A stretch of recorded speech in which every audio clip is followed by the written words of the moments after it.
कि सखी सैया तो खूब ही कमात है, महंगाई डायन खाए जात है। महंगाई की मार से आज हर वह व्यक्ति पीड़ित है जो आर्थिक रूप से कमज़ोर है। खासकर ग्रामीण क्षेत्रों में हमारा किसान सबसे ज़्यादा इस महंगाई की मार को झेल रहा है।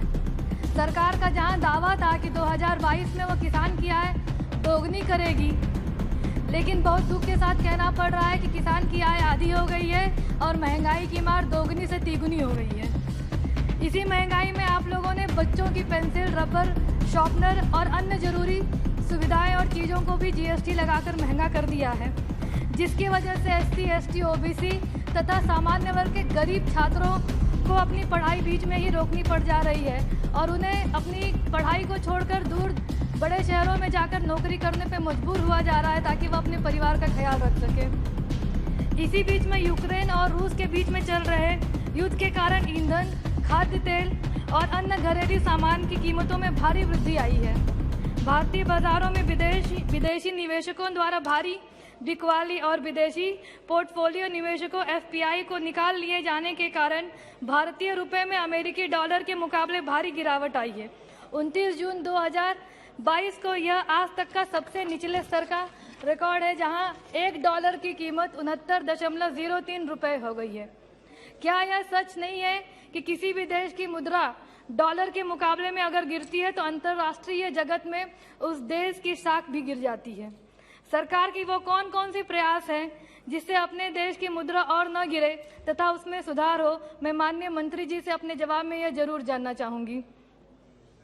वाणिज्य और उद्योग मंत्रालय के आंकड़ों के अनुसार भारत में मुद्रास्फीतियों की दर 2021 में 13.11% से बढ़कर 15.88% हो गई है।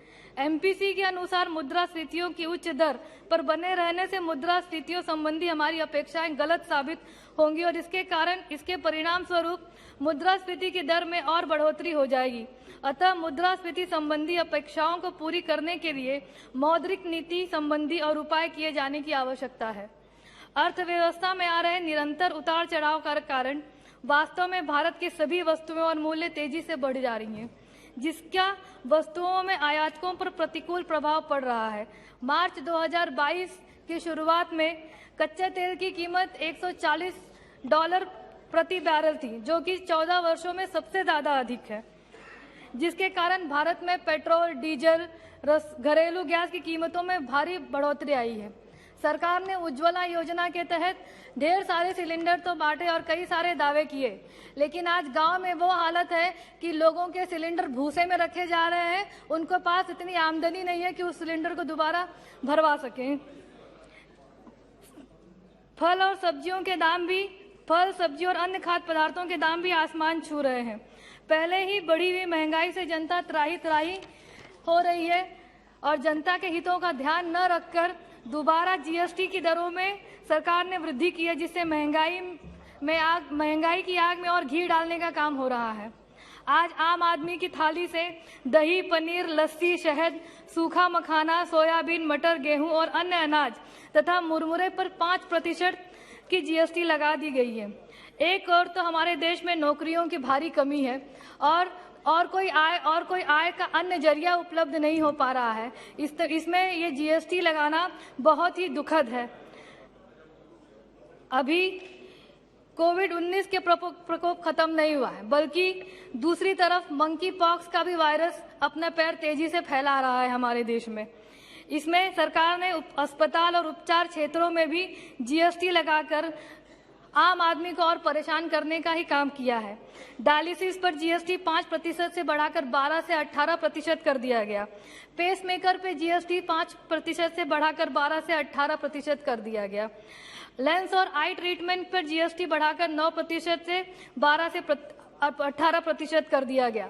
कैंसर ट्रीटमेंट की भी जीएसटी बढ़ाकर 5% से 12 से 18% कर दिया गया तथा जिससे लोगों के स्वास्थ्य सुविधाओं में और उनकी देखभाल में भारी मात्रा में कमी आएगी।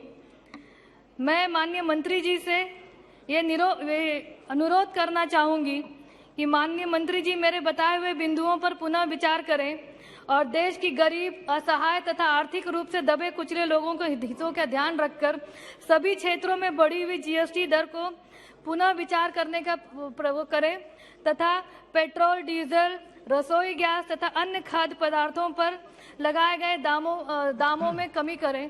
साथ ही साथ यह भी अनुरोध करना चाहूंगी कि जो शमशान और शवगृह पे उन्होंने जीएसटी लगाई है, इसे एकदम खत्म करें। इसी बातों के साथ मैं अपनी बात खत्म करती हूँ। बहुत बहुत धन्यवाद। जय हिंद। बहुत बहुत धन्यवाद।